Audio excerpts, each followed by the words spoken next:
자, 예배를 다시 시작을 해보겠는데요. 오늘 보실 말씀은 계속 아시겠지만은 계속 계시록 말씀, 지금 11장의 흐름을 보고 있습니다. 일곱 번째 나팔을 불기 전에 두 번째 화에 대해서 설명하는 구절이 11장 3절부터 시작을 할 것 같고요. 지난주에 이제 11장 3절을 간단히 말씀드리고 이제 이번 주에 이어서 설명을 드릴 텐데, 지난주에 잠깐 말씀드렸던 것은 이 성전 밖 마당이 방치된 그 아울렛이라고 말씀드렸던 성전 밖 마당에 방치되어 있는 그 지점은 이방인들에게 42달 동안 짓밟힐 것이다 라고 얘기할 때 42달이라는 그 태양력의 숫자는 중요한 것이 아니라 이 달이라고 번역되는 무네스, 절기를 지키려는 의지와 욕망에 사로잡혀 있는 것을 지적할 수가 있었죠. 그리고 3절에서는 내가 나의 두 증인, 여호와께서 우리에게 말씀을 주시는데 내가 나의 두 증인에게 권세를 준다라고 했을 때 이 증인은 42달과는 다르게 시간의 연대로 보면은 같은 연대로 볼 수 있어요. 시간대가.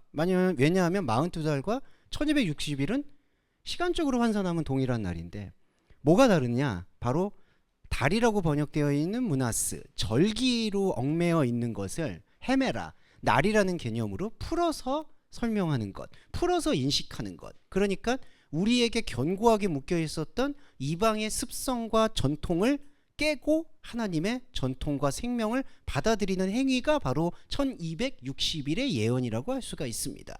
그래서 우리가 집중할 부분은 이 예언은 우리의 인생의 시간이 닿을 때까지 지속이 되는 거고요. 앞에 42달이나 1260일이라는 태양력 숫자는 중요하지 않은데 달과 날의 차이가 여기에 존재한다.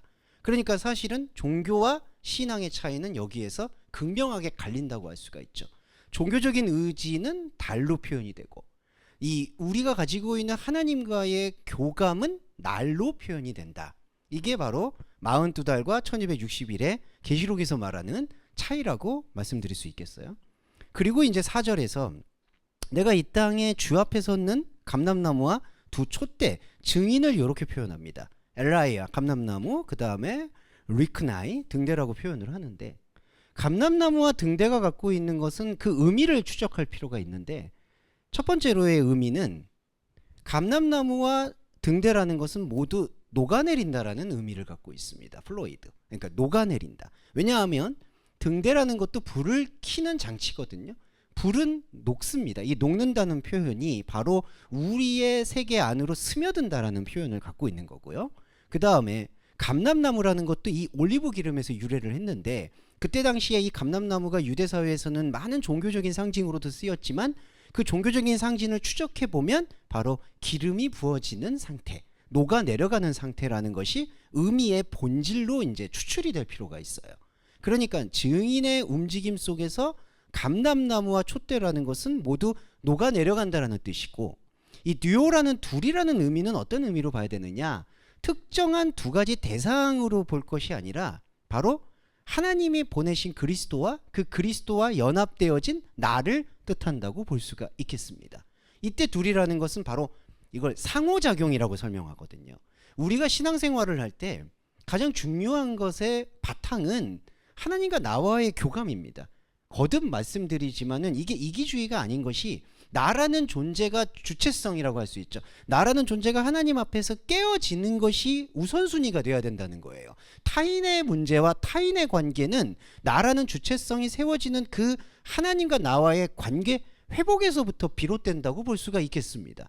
나와 하나님과의 관계 회복도 되어지지 않았는데 타인을 위로하거나 타인과 함께 할 수 있다라는 것이 신약 성경에서 사복음서에서는 바리새인의 위선이라고 번역되고 있죠. 바로 그 부분입니다. 자기가 황폐해지면 안 되는 거예요. 그렇기 때문에 요 둘이라는 관계는 상호작용인데, 이 상호작용은 바로 그리스도와 나를 상징하고 있다, 뜻하고 있다. 그러니까 결국 4절에 등장하고 있는 두 감람나무와 두 촛대는 여러분 자신이에요. 여러분 자신 안에 그리스도를 자각하게 됐을 때 나타나는 게 바로 두 증인의 삶이 되는 겁니다. 그러니까 여러분 안에 영적인 자아가 자리 잡고 있는데 그 영적인 자아는 바로 그리스도와 연합된 나를 뜻한다고 볼 수가 있는 거예요.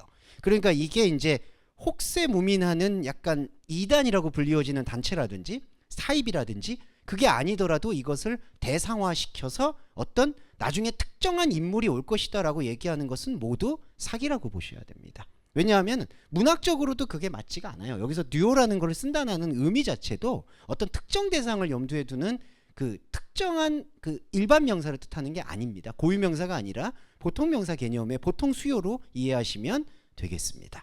자, 4절의 증인에 대해서 우리가 규명을 했고요. 5절로 가볼까요? 누구든지 저희를 해하고자 한즉 입에서 불이 나서 원수를 소멸할지니 라고 할 때 첫 번째로 주목을 해야 되는 것은 그 델레 아디키아라고 해서 해하는 것을 원한다라는 뜻입니다. 여기서 해한다, 이 해를 입힌다라는 이 단어, 이 분사의 의미를 좀 살펴보면 아디케스라는 단어인데 이게 뭐냐 하면은 의가 아닌 것 혹은 의일 수 없는 것이라는 뜻이 있어서 불이라는 뜻으로 다가옵니다. 이 해한다는 게. 그러니까 이렇게도 번역할 수가 있어요. 만일 누구든지 저희를 불의로 대하려고 한즉 이렇게 할 수가 있겠죠. 그런데 이때 말하는 게 그러면은 불의가 행하려고 원한다.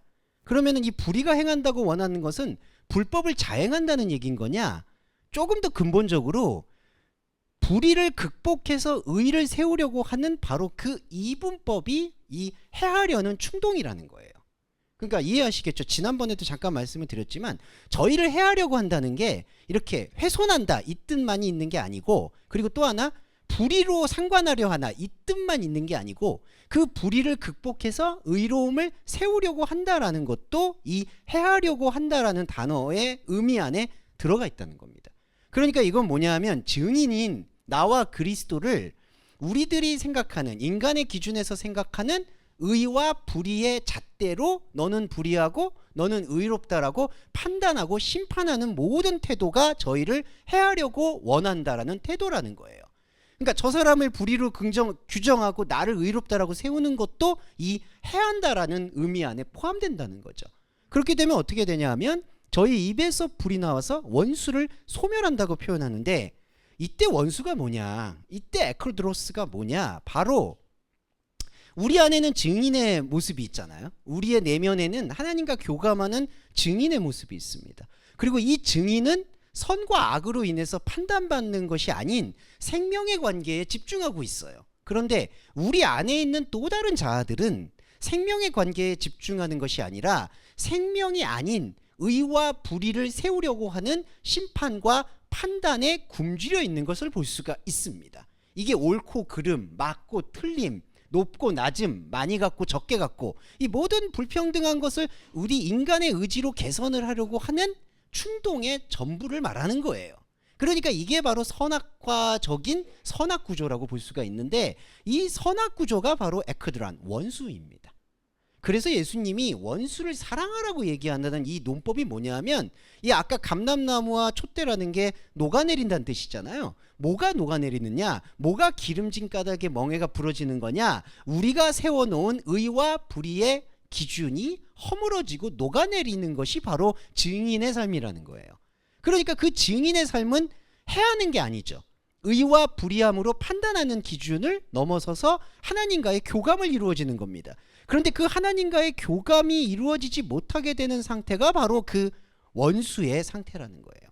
여기서 안타깝게도 저희 입에서 불이 나서 원수를 소멸할지니 누구든지 해하려면 반드시 이와 같이 죽임을 당하리라 라고 얘기하는 이 논법이 정말 죽는 거냐? 죽는 게 아니라 안타깝지만 입에서 불이 나온다고 하죠. 이때 불은 욕망을 상징하거든요. 그러니까 원수를 소멸한다라는 얘기는 뭐냐 하면 내가 더 큰 원수가 돼서 더 작은 원수를 삼켜버린다라는 뜻이 되는 거예요.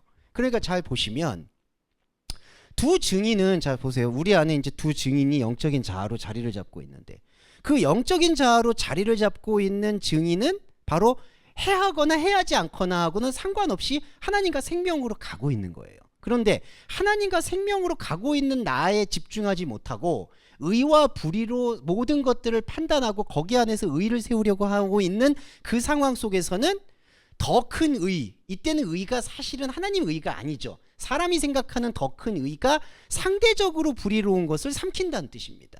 그러면 어떻게 되냐면요, 영적인 자아의 세계하고는 상관없이 만약에 내가 더 큰 의가 돼서 삼켰잖아요. 그럼 나중에 나보다 더 큰 의가 또 나와요.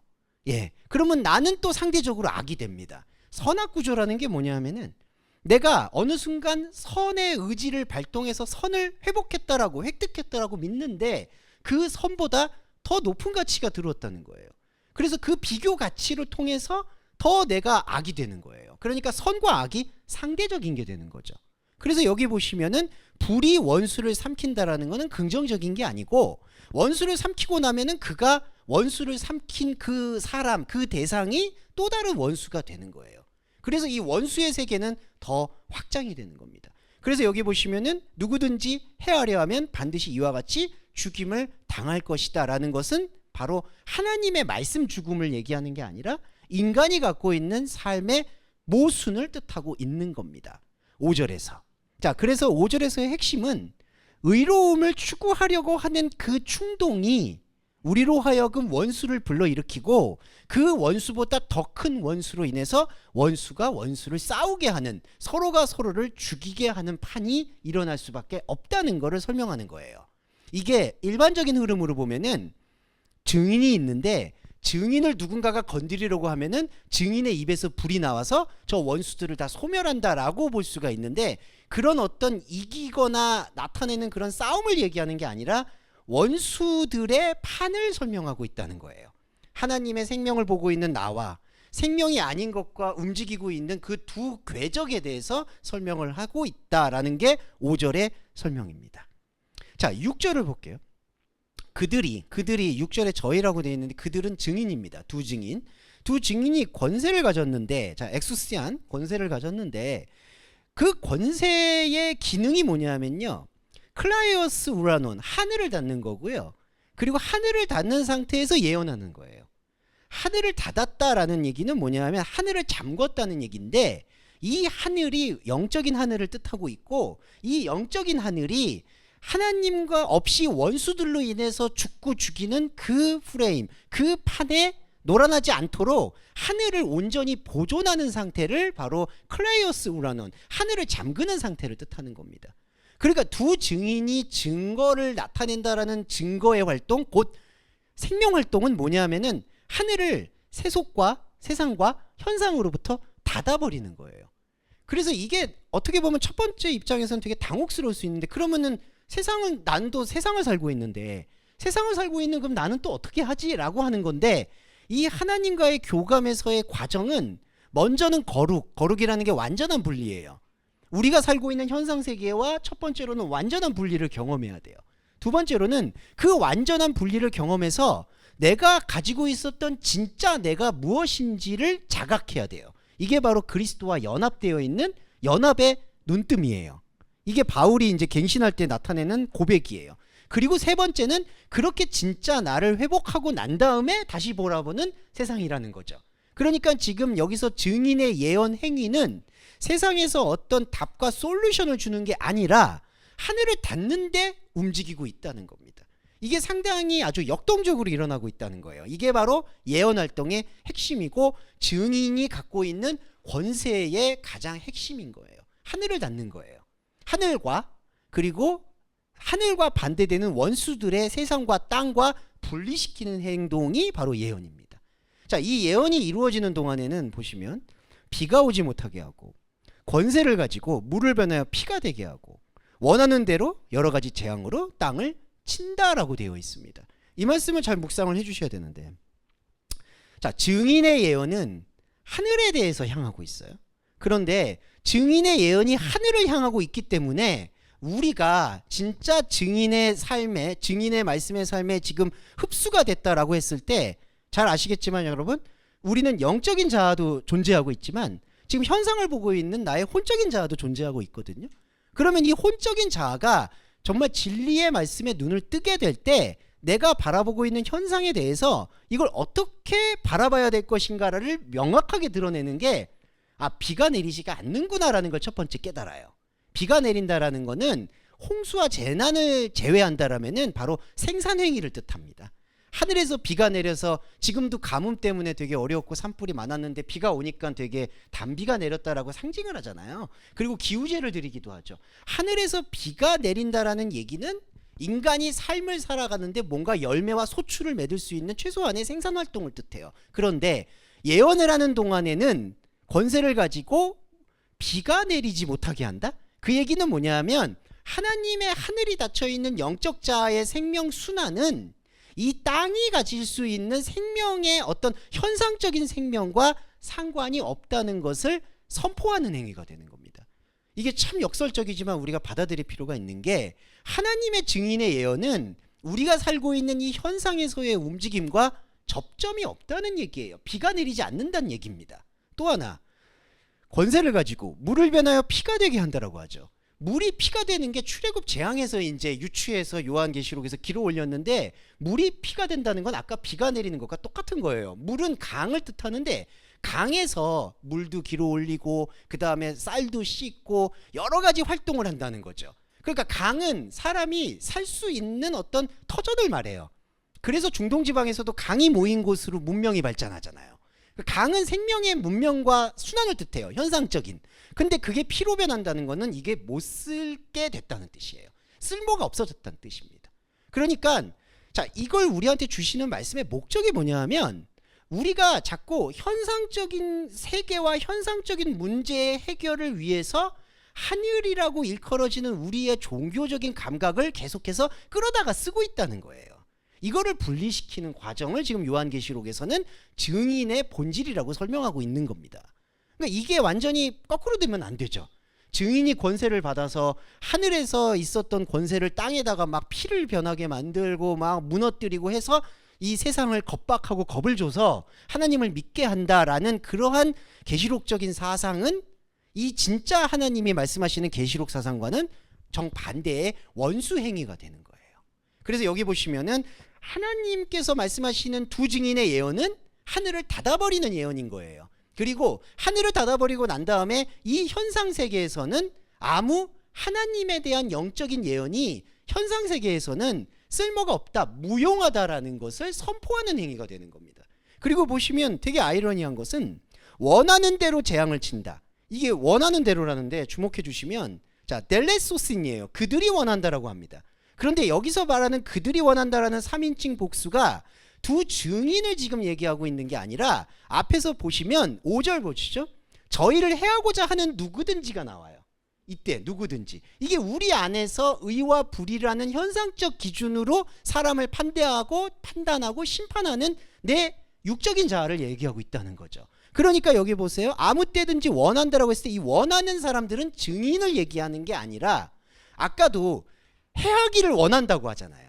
해하는 것이 뜻이다, 의와 불의로 판단하는 것이 뜻이다 라고 하는 그 선악과적인 패러다임을 갖고 있는 사람들, 그 원하는 사람들은 그 원하는 대로 재앙을 돌려받는다는 뜻이에요. 그러니까 우리가 이제 복음의 흐름 속에서 이제 더 깊이 들어가야 될 심화성은 뭐냐 하면, 이 본질적으로 들었던 우리의 생명력이 지금 우리가 만들어 놓은 이 바벨의 판 속에 적용하고 나타내고 해서 하나님께 영광을 돌리려는 행위가 얼마나 우상숭배적인 거에 대해서 먼저 자각을 할 필요가 있다는 거죠. 예수의 이름으로, 뭐 신의 이름으로, 하나님의 이름으로. 그게 기독교 역사에서는 아주 난삽하게 사람의 인생과 사회와 경제를 망쳤다고 해도 과언이 아닙니다. 그러니까 보시면 여러 가지 재앙으로 땅을 친다는 게, 여기서 중요한 게 재앙으로 땅을 치는 주체가 증인이 아니라, 지금 증인과는 상관없이 증인의 종교적인 파편을 우리의 유익을 위해서 사용하고 있는 우리의 영적인 자아가 아닌 혼적인 자아라는 거예요. 그러니까 결국 재앙으로 돌려받아요. 이게 기도응답 받았다라고 착각을 일시적으로는 할 수가 있는데, 그건 일시적인 마약일 뿐입니다. 여러분 마약 잘 아시겠지만 처음에 아주 기분 좋잖아요. 그런데 그 야약이 1mg 썼다 그러면 그 다음에 3mg, 5mg 어쩔 수 없이 기하급수적으로 늘어날 수밖에 없어요. 결국 마약은 못 벗어난다라는 얘기도 있습니다. 종교도 잘못하면 이렇게 되는 거예요. 이게 내가 기도를 하고 내가 뭔가 하나님과의 나의 종교 감정을 교감했더니 무언가 유의미한 응답을 받았다라고 생각하는 바로 그 순간부터 하늘이 닫혀진 영적인 자아의 뜻과, 그리고 영적인 자아하고 완전히 분리되어 있는 나의 현상적 자아가 뒤섞이기 시작하면서 그 뒤섞이는 것으로 어떻게든지 하나님을 찾아보려고 하는 모든 시도는 재앙이 돼버린다는 겁니다. 그래서 여기 두 증인의 바깥에 일어나고 있는 현상, 하늘을 닫고 있는 게 바로 예언 현상이고, 예언과는 상관없이 현상에서는 아무 하늘의 뜻이 소용이 없다라는 걸 선포하는 게 바로 재앙 현상이라는 거예요. 그래서 저와 여러분이 증인의 삶을 산다라고 얘기한다, 제자의 삶을 산다, 예수의 제자의 예수의 길을 따라간다라고 했을 때에는 먼저 이 인식이 필요하다는 거예요. 기본 인식이, 하나님은, 참 이게 좀 아이러니하지만 하나님은 우리가 살고 있는 삶에 관심이 없다. 이게 명제가 됩니다. 자, 여기서 우리가 중요하게 받아들여야 되는 것은 이 관심이라는 것을 생각을 해봐야 된다는 거예요. 내가 나의 언어와 바벨의 언어로 사람 사는 관계들을 판단하고 심판하면서 쌓아 올린 여러 관계, 직업, 밥벌이, 인간관계, 사랑, 감정, 이 모든 것들이 우리가 생각했던 하나님과는 다른 욕망의 관심들이었다라는 것을 사실은 고백할 필요가 있다는 거죠. 그러니까 우리한테 길들여져 있는 그 욕망에 대해서 관심을 끊는 게 하나님의 복음이라는 거예요. 그래서 이거를 처음에 볼 때에는 종교 감정적으로 이게 뭐 이런 사람이 다 있어, 사람이 아니죠 하나님이, 뭐 이런 양반이 다 있어 라고 할 수가 있는데, 이거를 조금만 우리가 텀을 두고 차분히 생각해 보면 우리가 현상에 대해서 두고 있던 관심이 얼마나 땅의 관심에 뿌리를 받고 있었는가에 대해서 어쩔 수 없이 깨닫게 되는 게 바로 복음 활동, 두 증인의 예언 활동이 되는 겁니다. 자, 이 두 증인의 예언 활동으로 말씀 조금만 더 이어가 보도록 할게요. 오늘 12장까지 다 가려고 했는데 12장은 이 엄두를 못 내겠습니다. 12장 아예 다음에 할게요. 죄송한데. 네. 자, 그런데 이제 제일 중요한 것들이 좀 등장하네요. 7절입니다. 요거는 원문을 잠깐 보여드릴게요. 호탄 텔라소신 텐 마르티안 아우톤. 자, 그들의 증거가 끝마칠 때라는 단어로 쓰였는데, 자, 이거를 약간 영역으로 좀 이해해 주시면 좋을 것 같아요. 이제 무슨 뜻이냐면은, 자, 1260일을 예언한다라는 거는 정말 3년 반 동안 예언한다는 게 아니죠. 그러니까 이때 태양력을 따라가는 게 아니죠. 이때 예언을 한다라는 것은 인간의 시간을 넘어서거나 포용을 해서 인간의 시간이 아닌 하나님과의 창조적인 시간 속에서 교감한다는 뜻이에요. 이게 예언이에요. 그러니까 이 예언을 한다라는 행동은 바로 인간의 크로노스라는 인간의 시간의 줄기하고는 다르게 적용되는 거예요.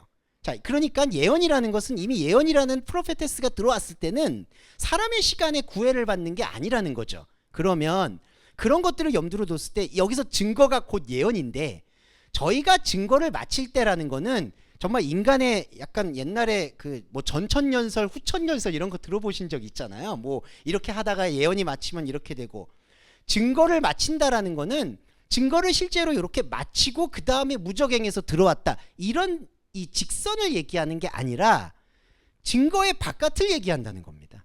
그러니까 예언을 하고 있는, 하늘이 닫혀 있는 그 예언하고 있는 영역이 있잖아요. 우리 안에 하나님과 함께하는 영적인 영역, 그게 바로 증거 영역이에요, 여러분. 그런데 증거를 마칠 때라는 거는 시간적으로 증거를, 예언이 끝났다는 얘기가 아니라 그 증거의 바깥을 말하고 있다는 거죠. 이거 이해되시죠? 7절에. 그렇기 때문에 증인이 증거를 마칠 때라는 거는 어느 영역을 얘기하느냐? 하늘이 닫히고 현상과는 분리된 채 나의 내면에서 하나님과 교감하고 있는 바로 그 영역 바깥을 얘기한다는 거예요. 증거를 마칠 때. 그러니까 이 증거 안이 있고요, 증거 밖이 있는 거예요. 증거의 장막 성전이 이제 계시록에서 등장하는 게 바로 그런 논리라고 보시면 돼요. 그러니까 여기서 우리가 조금 패러다임을 달리해야 되는 거는, 시간적으로 증거를 이렇게 하다가 증거를 딱 마치니까 무적행에서 기다렸다는 듯이 나왔다, 이런 거는 공상과학 소설을 말하는 거고요. 여기서 말하는 거는 증거를 하고 있는 내가 있고 그 증거 자에 외에서 벌어지고 있는 그 밖의 현상을 증거를 마칠 때라고 얘기하고 있는 겁니다. 그러면 자, 그리스도와 증거를 하고 있는 내가 있는데 그리스도의 증거의 바깥의 현상에 나도 있잖아요. 그 현상에 내가 이 계시록 말씀을 통해서 눈을 떠야 되는 게 뭐냐면은 바로 무적행으로부터 내리한 짐승이 올라온다는 얘기입니다. 그러니까 짐승이 올라오는 영역이 어디냐? 증거를 선지자들이 마치니까 기다렸다는 증거가 와서 죽인다가 아니라, 증거를 하고 있는 여러분 안에 있는 영적인 자아는 절대로 침해될 수 있는 게 아니에요. 뭐 건드린다 안 건드린다 이런 영역이 아예 없어요. 그건 하나님과 여러분과의 1대1의 생명 교감이기 때문에 거기에 대해서 누가 왈가왈부할 수 있는 여부도 없고 자격도 없고 권리도 없어요. 그건 온전히 보존되는 생명의 흐름이에요. 그 흐름과는 상관없이 그 흐름 바깥에, 그러니까 영적인 실제의 증거 바깥에는 무슨 일들이 벌어지냐 하면은 무적행으로부터 올라온 짐승이 저희로 더불어 전쟁을 일으키고 저희를 이기고 저희를 죽인다고 합니다. 여기 저희가 누구냐? 증인들이에요. 그러면 정말 증인을 이긴 거냐? 정말 증인을 죽인 거냐? 그게 아니라는 거죠. 자, 우리가 증인에 대해서 두 가지 생각을 갖고 있는 거예요.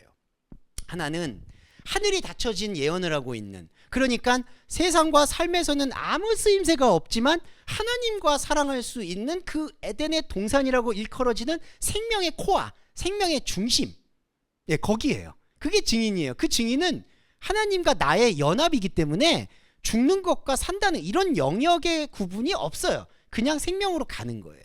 그런데 우리의 눈은 어디에 길들여져 있을까요? 안타깝게도 이 생명 영역은 너무나 미미하고 미약하고, 왜냐하면은 사람의 감정과 감각으로 체험이 잘 안 되니까 이거는 오간데 없고 관심이 이 바깥에서 벌어지고 있는 일들 안에 우리가 세워놓은 그리스도, 우리가 세워놓은 우상들이 존재한다는 거죠.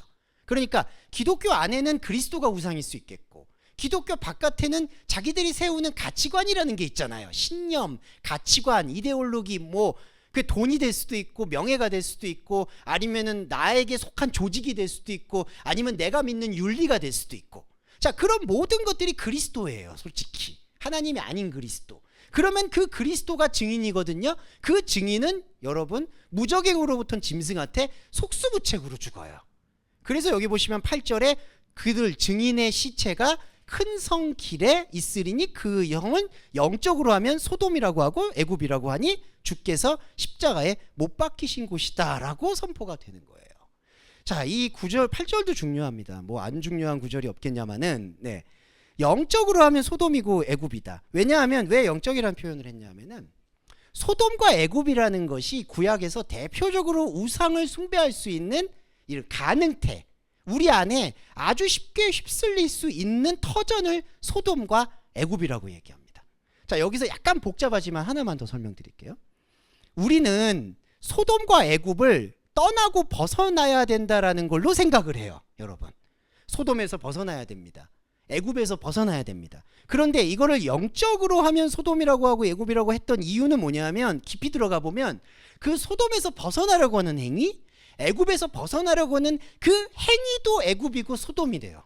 이게 아까 의와 불의를 내가 내 의지와 내 노력으로 극복을 하려는 게 의로움으로 가려고 하는 것인데, 내가 의로움을 쟁취했다고 보니까 더 큰 의로움이 나를 불의로 규정을 해요. 나는 선이 됐다고 생각했는데 나보다 더한 선이 들어와서 나를 악으로 규정해요. 그럼 나는 악마가 돼요. 그래서 또 내가 악마가 되지 않기 위해서 발버둥 쳐서 또 새로운 선이 되어 또 악마 돼요. 여기도 보시면 소돔과 애굽이라는 것을 잘 이해를 하셔야 되는 게, 하나님께서 소돔과 애굽을 벗어나게 하셨다라는 게 중요한 게 아니라 소돔과 애굽이라는 그 우리 안에 따리를 틀고 있는 선악의 기준을 녹여내린 게 하나님의 섭리가 되는 겁니다. 그러니까 소돔과 애굽이라는 것에서 우리가 벗어나기 위해서 기도하는 게 아니라 내 안에 잠재되어 있는 이 소돔과 애굽이라는 우상을 세우는 그 영역과 프레임에서 나를 완전히 소멸시켜 주세요. 내가 영적인 자아를 관계 맺고 보니 이 혼적인 자아에서 맺고 있었던 의와 불이 소돔과 소돔을 벗어나는 것, 애굽과 출애굽하는 그 여러 관계들이 하나님과는 사실상 상관이 없는 곳이었구나라는 것을 깨닫는 신앙 고백이 소돔과 애굽의 본질이라는 거죠.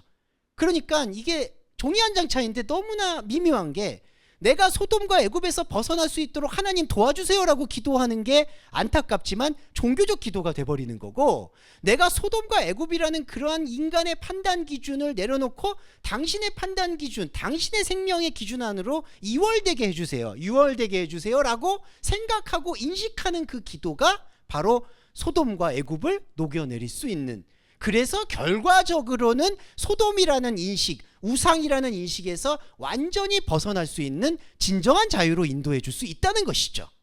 이게 중요합니다. 첫 번째. 그리고 또 하나, 십자가의 인식을 여기다 왜 다가왔느냐, 여기 안에서 이제 우리의 이 영적 심리가 완전히 갈려요.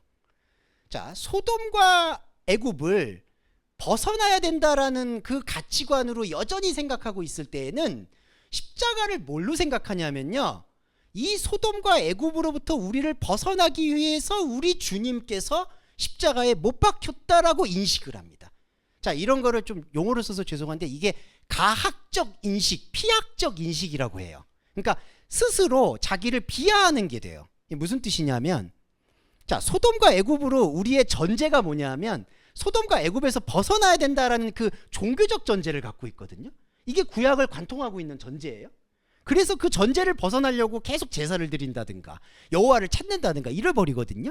그런데 십자가에 못 박혔다라는 주님의 십자가, 그리스도의 십자가는 뭐냐면요, 이게 중요한 게 큐리오스, 주님이 십자가에 못 박혔다는 뜻인데, 그렇게 소돔과 애굽을 벗어나기 위해서 자기의 생각과 자기의 우상을 세워왔던 그 모든 행동이 십자가라는 거를 고백하는 게 깨달음의 첫 번째가 돼야 된다는 거예요. 그러니까 아까 말씀드렸던 걸로 돌아와 보면 십자가를 깨닫는다는 것은 내가 내 의지나 나의 생각과 나의 언어 체계로 소돔과 애굽을 벗어나려고 했던 것이 잘못된 것이구나라는 것을 인식하는 게 십자가 인식이라는 거죠. 그런데 그게 아니라 그 전제는 내버려 두고, 아, 소돔을 벗어나야 돼, 애굽을 벗어나야 돼 라는 그 전제를 내버려 두고, 아, 하나님이 보내신 예수님이 나는 내 의지로 못 벗어나니까 예수님이 아들의 피를 흘리면서까지 나를 소돔에서부터 벗어나게 해줬구나. 이게 예수가 도구가 되는 거예요. 그러니까 십자가가 도구가 되는 겁니다. 그러니까 내가 벗어나야 되는데 내 의지로는 안 되니까 예수님이 도구가 되셔서 피를 흘리셔서 우리를 출애굽 시켜주셨구나라고 생각을 하게 된다는 거죠. 그런데 여러분 아시겠지만 그렇게 애굽을 벗어나는 그 관계가 뭐였죠? 생명관계가 아니라 내가 더 큰 선이 되고자 하는 욕망이었다는 거예요. 그 욕망을 하나님 아들이 충족시켜줬다고 생각하는 게 잘못된 십자가 인식이라는 거예요. 그래서 주님이 십자가에 못 박혔다라고 했을 때, 자, 제자들을 잠깐 돌아서 설명을 드려볼게요. 제자들이 십자가에 못 박히고 부활했을 때, 자, 제일 중요한 아이러니가 도마는 못 자고 보겠다고 하잖아요. 네. 그 얘기가 뭐냐면 우리가 성경에서 일반적으로 도마를 믿음이 없다라고 얘기하는데, 그거는 지난번에 한번 말씀드렸는데 도마가 믿음이 없다는 얘기가 아니라 제자들이 믿음이 없다는 얘기예요. 그게 미러링 효과인데, 자, 도마는 왜 이걸 보려고 하냐면은 이 십자가에 못 박힌 사건이 있지 않냐, 실제적으로.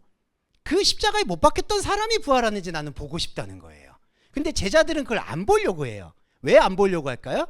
예수님이, 우리의 주님이 그렇게 극악무도한 사형수가 매달리는 십자가에 매달렸다라는 그 사건 자체를 인정하고 싶지가 않은 거예요. 야, 저거는 판타지다. 저거는 있을 수 없다. 십자가에 매달릴 수가 없다. 하나님의 아들, 우리의 주님이 매달릴 수가 없다라고 제자들은 믿고 싶어 하는 거예요. 근데 도마는 그게 아니라 그때 못 박혔던 그 사람이 맞는지 내가 알아야 될 거 아니냐. 그게 믿음의 태도입니다.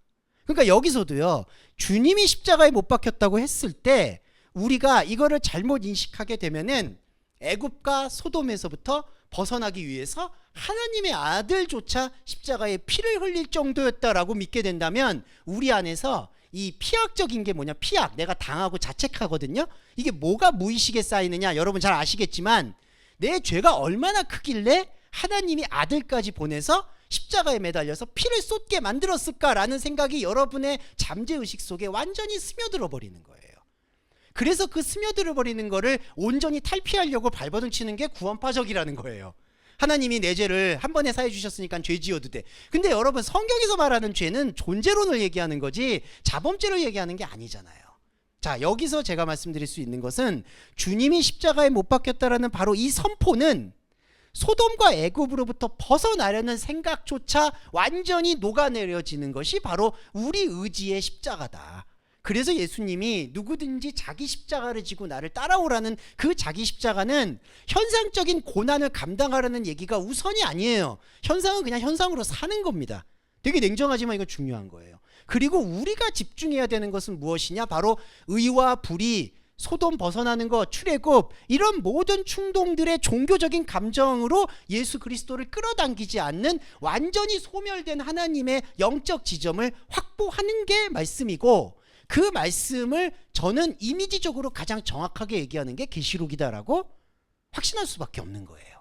자, 이 부분이 바로 8절까지 말씀드렸던 영적인 맥락이었습니다. 네, 잠깐 쉬었다가 다시 두 번째 시간 돌아와 볼게요. 네. 이제 두 번째 시간을 하겠습니다. 우리 형제님은 좀 생소하실 것 같아요. 예배 중에 쉬었다가 다시 하고 이러니까 예, 그러실 것 같은데, 네. 옛날에 기억나요. 옛날에는 제가 이제 좀 철도 안 들었고 의욕만 강하다 보니까 한 4시간 했던 기억이 나요. 약간. 예. 여기 중에 박은희 집사님이 조금 그 정도 경험하셨던 세대 세대라고 말씀드려서 그렇지만 이렇게 말씀드리니까 동서와스께 원로처럼 느껴지는데 네, 원래 맞아요. 원로세요. 예, 예, 원로십니다. 원래 일반 교회에서는 이렇게 원로라면은 막 이렇게 예, 원로 대우가 있는데 네. 네. 예. 명예권사님으로 세워야 되는 건가? 네. 그런데 예, 지금은 그래도 좀 1시간 15분 내외 이렇게 마무리를 하고 있으니까 조금만 더 같이 나누면 좋을 것 같습니다. 자, 보시면 9절에 백성과 족속과 방언과 나라 중에 사람들이 그 시체를 사흘반 동안 목도하며 무덤에 장사하지 못하게 한다.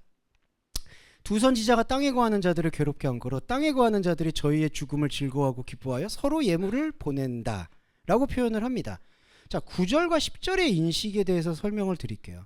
백성, 족속, 방언, 나라 이 모든 게 하나님의 영적 자하고는 사실은 무관한 우리가 살고 있는 삶의 태도를 말합니다. 그런데 이 삶의 태도는요, 사흘 반 동안 시체를 바라본다고 돼 있어요. 여러분, 여기서 사흘 반이라는 이 개념의 상징은 이제 요한계시록에서는 몇 가지 숫자에 대한 의미 구현을 좀 하고 있는데, 사흘 반이라는 개념은 사실은 7년의 이면을 말합니다. 그러니까 7이라는 숫자의 이면. 그러니까 이거를 이제 아라비아 숫자처럼 정량으로 숫자 가치를 나누는 게 아니라, 이게 이제 헬라어 시대 때 숫자 가치가 많이 혼재돼 있어요. 아라비아 숫자처럼 양적 가치로 보는 숫자가 있고, 히브리 어원처럼 어떤 숫자의 의미가 있는 가치로 보는 게 이렇게 섞여 있어요. 그래서 간혹 해설하시는 분들이 어느 때에는 숫자를 의미로 풀고 어떤 때에는 양적인 가치로 푸는데, 요한의 의중을 잘 읽어야 되는 게, 요럴 때는 무슨 의중이냐, 7이라는 거는 하나님께서 개입하셔서 우리한테 허락하는 완전한 안식의 숫자를 상징하거든요. 그러니까 그게 1, 2, 3, 4, 5, 6, 7이 아니라 7이라는 숫자의 그냥 의미라고 볼 수 있죠. 그런데 요한은 탁월하게 이걸 어떤 기법으로 사용하냐면은 바로 사흘반과 사흘반으로 나눠서, 그게 무슨 옛날에 계시록 그 교리책 보면은 뭐 3년 반 고난, 뭐 3년 반에서 7년 대환란, 요런 단어 아마 들어보셨을 거예요. 네. 이거 요즘도 쓰고 있는, 약간 어떤 단체, 인터 뭐 단체는 이렇게 쓰고 있는 걸로 알고 있어요. 그거 아니고요. 태양력을 지금 사용하는 게 아니라요. 이거는 7이라는 하나님의 완전한 숫자의 이 앞면과 뒷면이라고 보시면 돼요. 예. 그러니까 하나님의 7이라는 완전한 숫자는 하나님의 완전한 개입이거든요. 하나님의 완전한 개입이 느껴지는 영적인 자아의 터전도 사흘 반이라고 묘사한 거고, 그 하나님의 완전한 터전의 바깥 이면, 바깥면, 그 바깥면도 바로 사흘 반으로 표현을 한 거예요. 그러니까 이거를 사흘 반이라는 것을 바로 7이라는 완전한 숫자의 가치, 이면과 표면, 이렇게 나누는 거죠. 그러니까 보시면은 이때 사흘 반이라는 이 우리의 인생의 시간, 우리의 혼적인 자아의 시간은 이 시체를 목도하죠. 그리고 무덤에다가 안 묻습니다. 이제 여기서 우리가 요 의미를 좀 추적해야 되는데, 무덤의 장사라고 했는데, 요거는 원문에 보시면은 이제 스테판 본이나 알랜드 본이나 모두 공이 동일한 거라서 제가 읽어드릴게요. 우크 아페수신 텔 데나이 에이스 무네마타예요. 그러니까 이 무슨 뜻이냐면은, 무덤으로 세우는 것을 받아들일 수가 없다. 이거 다시 풀어드리면, 무덤이라는 단어의 기원은 기념입니다. 기억한다는 뜻이에요. 그러니까 무덤이라는 단어를, 원래는 이 무덤이라는 단어가 다른 단어가 있는데 여기서는 이 무네마스라는 단어를 썼거든요. 이게 기억이라는 거예요. 그리고 티뎀이라는 단어가 장사라고 한글 번역에는 번역이 됐는데, 장사는 의역이고요. 티뎀이라는 거는 세운다는 거예요. 가치를 세운다. 그러니까 기억을 세운다는 뜻입니다. 그러면은 증인을 기억으로 세워야 된다는 건 무슨 뜻이냐면은, 이때 기억이라는 것은 하나님의 말씀에 새긴다라는 스티그마를 얘기해요. 흔적, 예수의 흔적. 그런데 예수의 흔적을 세우지 않겠다는 거예요. 예수의 본질적 흔적을 기억하거나 기념하지 않겠다, 기념할 수가 없다라는 것을 설명하는 게 바로 시체를 그대로 내버려 두고 그냥 나는 증인의 모습들과 증인의 말씀을 시체로 받아들이겠다라는 그 한계를 고백한다는 거예요. 그러니까 두 증인은 우리의 영적 자아 안에서는 조금 이따 나오는 11절에 푸뉴마, 생기로 나오는데 그 생기의 영적 자아의 시간이 아닌 우리가 살고 있는 사흘 반의 여러 표면 세계에서는 이게 시체로 떠도는데 그 시체에 대해서 영적인 생각으로 기념조차 하지 않으려다는 거죠. 이게 바로 모습입니다. 자, 그리고 11절에 볼까요? 11절은 3일 반이 메타 타스 트레이스 헤메라스 카이 헤메신 보시면 3이라고 절반이라고 해요. 이게 아까 말씀드렸죠. 자, 현상 시간의 사흘 반 그리고 영적 시간의 사흘 반. 이거는 7을 다르게 보는 영적인 단면인 거예요. 그러니까 저와 여러분 안에 사실은 두 자아가 존재하는 거죠. 하나의 자아는 여호와로 하나님으로부터 푸뉴마, 영이 들어가고 있는, 영이 상관 맺고 있는 영적 자아의 터전이고 사흘 반이, 또 다른 사흘 반은 영적 자아의 터전과는 다르게 우리가 우리의 의지대로 살아가고 있었던 백성, 족속, 방언, 나라가 살아있는 그 시체들의 시간이라는 거예요. 그래서 엄밀히 말하면 굳이 좀비 얘기 안 꺼내더라도 엄격하게 얘기하고 되게 냉소적으로 얘기한다고 하더라도 안타깝지만 우리가 살고 있는 시간은 모두 시체의 시간입니다.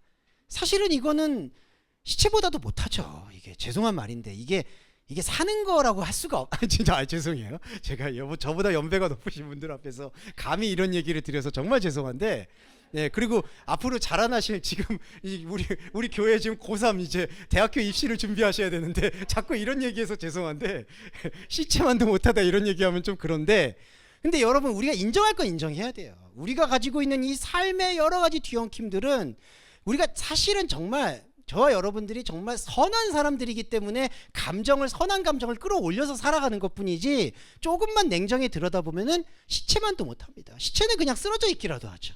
이거는 시체 같은데 막 돌아다니면서 좀비처럼 서로를 그냥 갉아먹는 거예요, 이게. 그러면서 여기 10절 보세요. 끔찍한 게 땅에 거하는 자들이 저희의 죽음을 즐거워하고 기뻐하며 서로 예물을 보낸다. 이게 말도 안 되는 일입니다. 여기서 종교가 홍위병 노릇을 절대로 하면 안 되는데 자꾸 종교가 여기간에서 서로 기뻐한다는 거죠. 이거는 비판받아 마땅한 거예요. 이런 예배는 중단을 해야 된다는 겁니다. 솔직히. 그리고 우리 안에 진짜 예배는 뭘까요? 3일 반에 하나님의 영이 들어간 예배예요. 그런데 여기 조금만 더 설명드릴게요. 그런데 이제 여기서 심각한 문제가 또 등장해요. 이제 심각한 문제가 뭐냐면 바로 이제 자, 시체인 삶은 저기 이제 내버려 두고 이제 우리는 살아야 되잖아요. 이 두 가지 영적인 자아와 혼적인 자아를 봐야 되잖아요. 이게 요한의 고백인데, 자, 3일 반 후에 하나님으로부터 푸뉴마가 들어갔는데, 생기가 들어갔는데, 자, 이들이 발로 일어선다고 얘기해요. 이게 뭐냐? 기념한다는 얘기입니다. 아까 시체들은 기념을 안 하잖아요. 이 생명을 새기지 않잖아요. 근데 여기서는 새겨요. 그런데 여기 보세요. 저희가 발로 일어서니 증인들이 생기를 받아서 영적인 자아를 회복했는데 구경하는 자들이 있어요. 네오로마이. 그들이 두려워해요. 이거 두려워하면 안 되는 거예요, 여러분. 이 두렵다라는 단어는 하나님을 대상화시킬 때 대표적으로 쓰는 단어예요. 하나님 정말 높으신 데겠구나, 두렵구나. 이걸 히브리어로는 야레라고 얘기하는데 이거는 긍정적인 요소로 많이 쓰이지는 않아요. 그러니까 대단히 신비적인 분, 대단히 나를 뭔가 압도하는 분, 우리가 종교 감정을 느낄 때 그런 게 있죠. 저는 죄송한 말인데 어렸을 때 불국사 구인사, 저희 이제 어머님이신 권사님을 따라서, 제가 간 거 아닙니다. 죄송해요. 권사님도 뭐 할머님이 인도하셨죠. 예, 가서 왔는데 제일 제가 두려웠던 거는 그 문을 지나는데, 열주문이라고 지나는데 그 위에 이렇게 탱화가 그려져 있더라고요. 그 어렸을 때 기억이 아직도 잊혀지지가 않아요. 너무 무서운 거예요. 그 사천왕들이 이렇게 칼을 들고, 그 이미지는 사람이 참 나약한 존재라서 여전히 지금도 간혹 꿈을 꾸면 그 꿈을 꿔요. 그 문에서 탱화에 있는 4대 천왕이 저를 와서 칼로 찔러 삼지창으로 죽이는 꿈 같은 거. 네, 그만큼. 네. 그래서 제가 심각하게 고민한 게, 아니 목사라는 사람이 그렇게, 뭐 다른 목사님들한테 제가 카운셀링 할 때 엄청 혼났거든요. 기도가 부족해서 그런다, 주목사는. 그러니까 저렇게 멘탈이 약해서야, 영성이 약해서, 그래서 우리 같이 기도원에 가자, 뭐 이렇게. 물론 존경하죠, 좋아하죠. 그 목사님들의 좋은 마음, 저를 위해 주시는 마음은 알겠는데, 그것과는 별개로 그만큼 우리 안에는 이러한 다른 이미지들, 그런 시체의 이미지들이 가득 차 있다는 거예요. 이게 두려움입니다. 그러니까 여기 보세요. 구경하는 자들은 영적 자아가 아니에요. 영적 자아는 구경하지 않습니다. 여기서 구경이라는 거는 그냥 여기서 그냥 식별하는 거예요. 아, 요거는 믿는 거고 요건 안 믿는 거고, 그게 앞에 말했던 의와 불의를 나누는 행동이 되는 거예요. 네, 이게 바로 불의입니다. 그러니까 이게 바로 구경이에요. 그러니까 이 구경꾼들이 바로 뭐냐? 아까 무덤에 장사하지 못하게 하는 걸 다른 표현을 한 거예요. 그래서 여기서 두려움은요, 진짜 하나님을 만난 것도 아니고요, 자기가 세워놓고 자기가 무서워하는 거예요. 자, 여러분, 우리가 사람의 관계에서도요, 내가 사랑했잖아요. 근데 내가 사랑해놓고 내가 의심을 하게 되는 게 참 안타깝지만 굴레예요. 아, 저 사람이 나를 버리면 어떡하지? 그러면서 갑자기 억하심정으로 내가 왜 이래야 돼? 그러니까 이 사람은 가만히 있었는데 그냥 사랑을 받았을 뿐인데 혼자 사랑했다가 내가 왜 이 사람을 이렇게 사랑해야 돼? 이건 나쁜 놈 이러면서 갑자기 욕을 하고, 또 그랬다가 내가 잘못해서 이러고, 완전히 파탄적인 움직임이 일어나게 되는 거예요. 제가 이거를 다르게 말씀드린 건 남녀 간의 관계를 얘기 드리는 게 아니라 부모 자식 간에도 마찬가지예요. 자녀도 내가 부모님한테 이 정도 했으면 된 거 아니야? 라고 할 수도 있고, 부모님도 내가 이 정도 키웠는데 어떻게 나를 이렇게 배신할 수 있어? 이 모든 게 얽혀 있는 게 바로 두려움의 자세입니다. 네. 그런데 안타깝지만 이 구경꾼들이 우리 안에 있다는 거를 자인할 필요가 있다는 거예요. 그러니까 이거를 극복하려고 하시기보다도, 내 안에는 온전하게 하나님의 영이 들어가 있는 나도 있지만 이렇게 구경꾼들이 지금 나를 괴롭게 하는 거구나 라고 얘기를 한다는 겁니다. 이게 안타까운 게 19절이에요. 여기까지 말씀드릴게요. 그 시에 큰 지진이 나서 성 10분의 1이 무너지고 지진에 죽은 사람이 7천이다. 자, 여기까지 볼게요. 이때 지진이 뭐냐면 아주 영적인 반응입니다. 우리가 계시록에서 지진이 나올 때 그거를 거의 부정적으로 보실 필요는 없어요. 왜냐하면 하나님과 함께하고 있는 나와 하나님과 다른 성벽을 쌓고 있는 내가 충돌을 일으켜서 지각 변동을 일으키는 거를 세이스모스, 지진이라고 표현하는 겁니다. 이게 영적 균열이에요. 그러니까 영적 균열은 사실은 필연적으로 일어나야 되는 거죠. 왜냐하면은 그만큼 영적 자와 관계 맺지 못했던 나의, 그걸 구약 성경에서는 토성이라고 하죠. 나의 견고한 진이 강했으니까 이게 무너지려면 균열을 일어나야 되는 게 좋은 반응인 거죠. 그런데 좋은 반응으로 보면은 이 7천이라는 거는 구약에서 인용을 했는데 바알에게 무릎을 꿇지 않은 숫자적인 의미를 표현할 때 7천이라는 의미를 사용을 해요. 이거는 아라비아 숫자로 7,000명이라는 뜻이 아니라 하나님의 복음과 교감하는 상태를 7천이라고 표현해요. 그래서 여기 보시면 죽은 사람이 7천이라는 것은 영적 순교를 뜻합니다. 여기서 주목해 주시는 건 영적 순교예요. 그러니까 그냥 여기서 죽는 순교 얘기하는 게 아니에요. 그걸 기념하는 게 아니라 우리는 우리 자아가 죽었음을 고백하는 게 순교예요. 그래서 이 죽은 사람이 7천이다라는 것은 바로 지진에 대한 반응으로 영적인 자아를 살려내고 육적인 자아가 시체였구나라는 걸 고백하는 신앙 고백이 바로 7천이에요. 그런데 보세요. 두 번째 문장에는 남은 자들이, 그러나 로이포이, 남은 자들은 두려워하여 영광을 하늘의 하나님께 돌리더라. 자, 이거 볼까요? 이 하늘의 하나님이 뭘까요? 여기서 중요한 건 여기서 하늘의 하나님이 진짜 하나님이 아니라는 거예요. 하나님께 영광을 돌린다. 여기서 왜 뜬금없이 영광을 돌릴까요? 이때 영광을 돌린다는 거는 뭔가 대상이 영적인 실체가 안 보이니까 두려운 상태에서, 마치 그냥 안개를 운전하는 마음에서, 안갯길을 운전하는 마음에서 뭐라도 붙잡으려고 뒤에 깜빡이는 라이트를 쫓아가고 있는 상태가 되는 거예요. 그러다가 그 라이트가 낭떠러지 떨어지면 어떡하려고요? 이게 두려운 거예요. 이런 것들을 우리가 잘 분별해야 됩니다.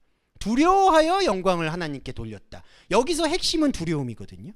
근데 이 두려움은 하나님과 하는 두려움이 아니에요. 지진 나면 어떡하지? 내가 지금까지 쌓아온 이 성 10개, 이거는 열이란 숫자는 사람이 세우는 욕망을 뜻하거든요. 그런데 그 성이 무너지면 그럼 나는 어떡하지? 난 내 자존감은 어디서 회복하지? 다른 사람들이 날 무시하면 어떡하지? 이 모든 것들이 두려움을 잉태하고 그 두려움이 다른 하나님을 찾는 거예요. 하늘의 하나님이 이때 볼 때 완벽한 우상이 되어버리는 겁니다. 이 우상 숭배를 감당할 수 없어요. 솔직히 여러분, 이거를 우리가 말씀을 통해서, 사실 이 말씀의 스펙트럼에는 여러 종류가 있어요. 하지만 저희가 본질적으로 집중해야 되는 것은 가장 근본적인 거에 집중을 하셔야 됩니다. 그래서 근본적으로 우리가 영적 자아의 터전을 닦아놔야지 비로소 내가 살고 있는 삶의 여러 가지 모습들 안에서 이른바 사람의 관계에서 지혜를 그나마 낼 수가 있는 것이지, 이 그리스도인이 영적 자아에 대한 집중력도 없는 상태에서 삶에서 타인한테 뭔가를 카운슬링 한다라는 것이 제가 앞서 말씀드렸던 위선이 되는 거예요. 이 바리새인들의 위선이 거기서 나오는 겁니다. 하나만 말씀드릴게요. 바리새인은 오늘의 목사님과 같아요. 진짜 죄송한 말이지만 저를 포함해서 바리새인들이요 나쁜 사람들이 아니에요. 자, 중요한 게 그들이 율법을 지키는 목적은 순수해요. 실제로도 역사적으로도 그렇습니다. 다른 어떤 헤롯 당원이나 사두개인들처럼 물질 숭배를 그렇게 많이 하는 사람들이 아니에요. 분포적으로 보면. 그럼 이 사람들은 왜 그럴까요? 이 사람들이 왜 천국문을 많을까요? 그 선의에도 불구하고 그 선의와 진실을 왜곡하는 프레임에 대해서 전혀 생각하지 않는 거예요.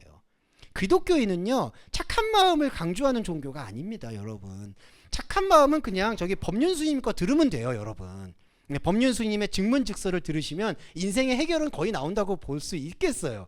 뭐 그것도 아니지만 솔직히 법륜스님도 죄송한데 요즘 이렇게 좀 약 발이 조금 떨어지셨다고 평가를 받고 또 새로운 또 그러니까 불교계도 우상이 많아요. 보면은 법륜스님 떨어지니까 요즘 또 해민 스님 날아가니까 또 다른 스님들 잘생긴 스님들이 또 득세를 하는데 죄송해요. 이게 바로 아이돌의 함정이에요. 자, 바리새인들이나 위선이나 자 이런 모습들은 우리가 좀 진짜 죄송한 말인데 속지 말아야 되는 거는 사람 사이에 진실과 선의는 존중하되 그분 안에 정말 이 말씀에 대해서 성찰하고 있는가 거기에 대해서는 조금 더 냉정하게 바라봐야 됩니다. 그래야지 여러분들이 자꾸 여러분 안에 있는 구경꾼과 여러분 안에 있는 진짜 나와의 이런 길항작용이라고 하거든요. 밀고 당기는 이 작용에서 구경꾼의 영역에 더 이상 나를 계속 좌표를 찍으려고 하는 것을 벗어날 수 있어야 된다는 거죠. 이게 정말 삶에서도 필요합니다. 여러분, 이 삶이 여러분 진짜 죄송한 말인데 더 경쟁은 심해질 것 같고요. 더 못 쓸만한 세상이 되어가고 있는 것 같아요. 그러니까 하나님이 종말을 얘기를 안 해도 세상은 계속 종말로 가고 있는 것 같아요. 예, 아까도 말씀드렸듯이 시체가 더하는 삶. 그래서 젊은 분들한테 항상 죄송한 마음이 사실은 우리가 좀 가져야 될 필요는 있는 것 같아요. 그런데 그럼에도 불구하고 우리 그리스도인이 자꾸 거기서 뭔가 해결점을 주려고 노력하지 말고 차라리 세상의 해결점은 저와 여러분들이 세상의 지혜를 맞대면서 교인들끼리 어려운 일 있을 때 돕고 좋은 일 있을 때 으쌰으쌰 하고요. 그리고 우리 그리스도인은 각자 여러분의 방에 들어가서 영적인 자리를 잃어버리지 않도록 하는 그게 이기적인 게 아니라 여러분을 꼭 붙잡고 살려내는 행위에 집중하셨으면 좋겠습니다. 네, 그 마음을 좀 마음에 담아서 정리 기도와 주기도문으로 오늘 예배 마무리하도록 하겠습니다. 사랑의 주님, 시체를 묵상하다 저도 모르게 감정이 높아졌습니다. 우리가 살고 있는 삶이 얼마나 끔찍한 삶인지 기도를 통해서 고백한다는 것조차 끔찍합니다. 아버지, 우리가 가지고 있는 삶이 얼마나 더 망가져야 되겠습니까? 우리가 갖고 있는 이 사흘 반의 표면적인 혼적자의 시간이 얼마나 더 황폐해져야 우리가 하나님의 자리를 볼 수 있겠습니까? 더욱 안타까운 것은 삶이 더 어려울수록 삶에서 더 가치를 찾려고 발버둥치는 그리스도인들이 늘어난다는 사실입니다. 간절히 구하옵기는 주님, 우리 동서말씀교회 교회 여러분들이 단호하게 오늘 하늘의 문을 닫을 수 있도록 축복해 주시기를 소원합니다. 하나님의 뜻은 이 삶에 아무 관심이 없다라는 이 문장을 기쁨과 복음으로 받아들이실 수 있게 되기를 간절히 구합니다. 하지만 주님, 간절히 또한 배려를 구하옵는 것은 그럼에도 불구하고 우리 안에는 여전히 구경꾼의 자아가 넘치고 있습니다. 경제적이고 관계적이고 그리고 몸의 건강 때문에 여러 가지로 힘들고 어려워하는 우리 동서말씀교회 지체 여러분들이 계십니다. 저를 포함해서 그렇습니다. 구하옵기는 하나님, 우리가 현상적으로 살고 있는 이 삶의 문제 때문에 하나님과 함께하는 교감의 시간이 줄어들까 두렵습니다. 이 두려움은 진심입니다. 하나님의 말씀을 더 알아가고 싶고 하나님의 말씀과 더 하나가 되고 싶은데 그럴 여유와 시간과 관계를 허락하지 않는 여러 감정 소모들이 넘쳐납니다. 구하옵기는 경제적인 어려움 때문에 시간이 뺏기는 것들을 지혜롭게 하나님께서 최소화시켜 주시고 관계로 인해서 사람과 사람 사이에서 상처 입고 상처받는 일들이 최소화될 수 있도록 배려해 주시고 마지막으로 건강에 아픈 부분들이 하나님 말씀에 보는 것을 가로막을까 두렵사오니 좋은 의술과 좋은 루트와 좋은 방향으로 우리의 건강이 회복될 수 있도록 배려해 주시기를 간절히 소원합니다. 아버지 하나님의 배려와 사랑으로 우리가 또 2023년을 꾸려갈 것입니다. 우리가 살고 있는 이 시체의 삶에 최소한 눈을 돌리지 않고 최대한 하나님과 함께하는 영적인 자리에 눈을 뜰 수 있는 우리 그리스도인 될 수 있도록 배려해 주시기를 소원하며 우리 주 예수 그리스도의 이름으로 감사하며 기도드립니다. 아멘. 주기도문 함께 하겠습니다. 하늘에 계신 우리의 아버지여, 이름이 거룩히 여김을 받으시오며 나라에 임하옵시며 뜻이 하늘에서 이루어진 것 같이 땅에서도 이루어지이다. 오늘날 우리에게 일용할 양식을 주옵시고 우리가 우리에게 죄 지은 자를 사하여 준 것 같이 우리의 죄를 사하여 주옵시고 우리를 시험에 들게 하지 마옵시며 다만 악에서 구하옵소서. 대개 나라와 권세와 영광이 아버지께 영원히 있사옵나이다. 아멘.